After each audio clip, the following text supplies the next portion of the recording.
Douglas James Burgum was born on August 1, 1956, in the small farming town of Arthur, North Dakota, a community of about 350 people known for its agricultural roots. He was the son of Catherine, née Kilburn, and Joseph Boyd Burgum, who ran a family agribusiness established by Doug's grandfather in 1906, centered around a grain elevator.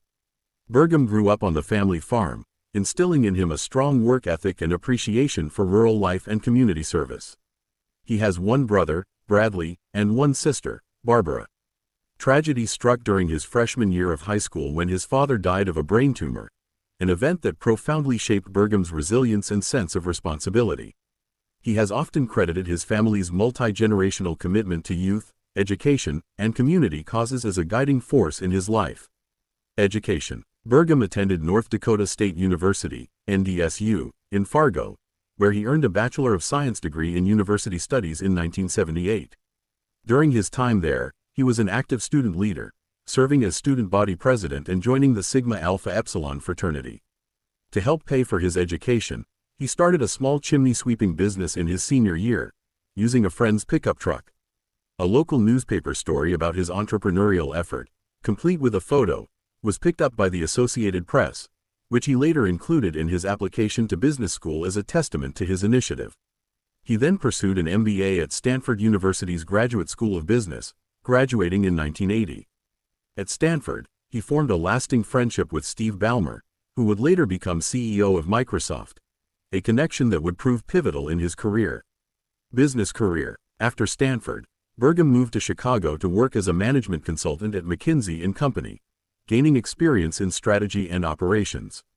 In 1983, at age 27, he returned to North Dakota and took a bold risk, mortgaging a section of inherited farmland, valued at $250,000, to invest in Great Plains Software, a fledgling Fargo-based startup developing accounting software for farmers and small businesses. He acquired a 2.5% stake and became vice president of marketing. By 1984, Burgum led a group of investors, including family members, to buy controlling interest in the company, and he assumed the role of president and CEO. Under Burgum's leadership, Great Plains grew explosively. The company, which leveraged early internet technology for expansion, reached 250 employees by 1989 and generated $300 million in annual sales. It was named one of Fortune magazine's 100 Best Companies to Work For multiple times. Burgum guided it through an initial public offering, IPO, in 1997, acquired Match Data Systems in 1999, and sold it to Microsoft in 2001 for $1.1 billion in stock. By then, Burgum held a 10% stake, making him a multimillionaire. He stayed with Microsoft for 6 years as Senior Vice President of the Business Solutions Group, overseeing enterprise applications. Returning to North Dakota in 2007, Burgum founded the Kilburn Group, a real estate development firm focused on revitalizing downtown Fargo. He spearheaded projects like the restoration of historic buildings and the construction of the 23-story RDO building, also known as Block 9 or Dakota Place, which became Fargo's tallest structure upon completion in 2020. He also advocated for a new convention center. In 2008, he co-founded Arthur Ventures, a venture capital firm investing in technology, life sciences, and clean energy startups. Starting with a $20 million fund focused on the upper Midwest, it expanded to multiple states by 2013. Burgum served on boards for companies like Atlassian, as chairman, SuccessFactors, and Avalara, and in 2009, he was a finalist for the presidency of NDSU but was not selected. Entry into politics and governorship. Despite no prior elected experience, Burgum entered politics in 2016, running for governor of North Dakota as a Republican. He lost the party endorsement to Attorney General Wayne Stenehjem but won the primary and general election decisively, defeating Democrat Marvin Nelson and Libertarian Marty Risquet with over 75% of the vote. He was sworn in on December 15, 2016, with Lieutenant Governor Brent Sanford. Burgum campaigned on economic diversification, job creation, and reducing government overreach, drawing on his business background. As governor, 2016-2024, Burgum focused on North Dakota's energy-rich economy, particularly oil and gas from the Bakken Formation. He enacted major income tax cuts, invested in infrastructure, including a $2 billion package, and reformed property taxes. A fiscal conservative, he balanced the budget amid an oil boom and managed a $1.1 billion deficit inherited from prior administrations. Burgum set an ambitious goal for North Dakota to achieve carbon neutrality by 2030 through carbon capture and storage (CCS) technology, enhanced oil recovery, and soil sequestration via agriculture, efforts that attracted $25 billion in private investment. He supported controversial carbon capture pipelines, allowing eminent domain for projects by companies like Summit Carbon Solutions, which transported CO2 from ethanol plants to underground storage in North Dakota. Socially conservative, Burgum signed a near-total abortion ban in 2021, with exceptions for rape, incest, and maternal health, and supported legislation restricting transgender rights, including bans on gender-affirming care for minors and participation in school sports. He vetoed a bill to raise the highway speed limit to 80 miles per hour in 2023 for safety reasons and presented the Theodore Roosevelt Rough Rider Award, North Dakota's highest honor, to figures like Tom Brokaw. In 2022, Sanford resigned to run for Congress. Burgum appointed Tammy Miller as lieutenant governor in 2023. He managed crises like the 2023 budget impasse, calling a special session. Burgum did not seek a third term in 2024, endorsing Miller, who lost the primary to Kelly Armstrong, who succeeded him on December 15, 2024. 2024 presidential campaign.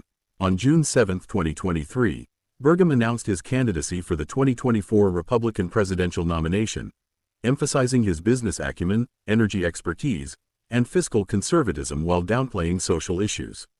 He self-funded much of his long-shot bid, spending millions on TV ads, and qualified for the first two primary debates despite low national polling.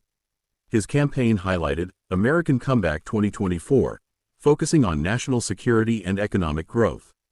However, it gained little traction, and Burgum suspended his bid on December 4, 2023, after failing to meet RNC debate thresholds. He quickly endorsed Donald Trump, becoming a key advisor on energy policy for the Trump campaign and stumping in Iowa. Role as U.S. Secretary of the Interior. Following Trump's victory in the 2024 election, President-elect Trump nominated Burgum as the 55th Secretary of the Interior on November 14, 2024, praising his energy leadership and potential to make America energy dominant again. Burgum's confirmation hearing before the Senate Energy and Natural Resources Committee occurred on January 16, 2025. He advocated an all-of-the-above energy strategy, supporting fossil fuels alongside carbon capture to address climate concerns, while committing to tribal relations, conservation, and outdoor recreation. The Senate confirmed him on January 30, 2025, in a bipartisan 79-18 vote, with all Republicans and 25 Democrats in favor, including support from Senators John Hoeven and Kevin Cramer of North Dakota. Burgum was sworn in on February 1, 2025, succeeding Deb Haaland. As Interior Secretary, Burgum oversees nearly 500 million acres of public lands, 1.7 billion acres of offshore waters, national parks, the Bureau of Land Management, U.S. Fish and Wildlife Service, Bureau of Indian Affairs, and more, about one-fifth of U.S. territory. His early actions aligned with Trump's agenda. On his first day, he issued a department-wide email calling for reduced regulations and expanded natural resource extraction. He signed 6 secretarial orders, including rescinding Biden-era restrictions on outer continental shelf oil and gas leasing, addressing a national energy emergency, expediting permitting, eliminating Inflation Reduction Act regulations, and tapping Alaska's resources for emergency price relief. Burgum leads the newly formed National Energy Dominance Council, with Energy Secretary Chris Wright as vice chair, to coordinate energy production across agencies. He exempted indigenous programs from Trump's cuts to diversity initiatives, earning praise from tribes, and advanced coal approvals in Wyoming, such as the Antelope and Black Butte mines. In June 2025, speaking to the Western Governors Association, he pushed for expanded rare earth metal and energy extraction on Western lands, amid protests from environmentalists and former Secretary Haaland over perceived favoritism toward corporate interests. He also supported Trump's effort to rename the Gulf of Mexico the Gulf of America, coordinating with mapping firms like Google.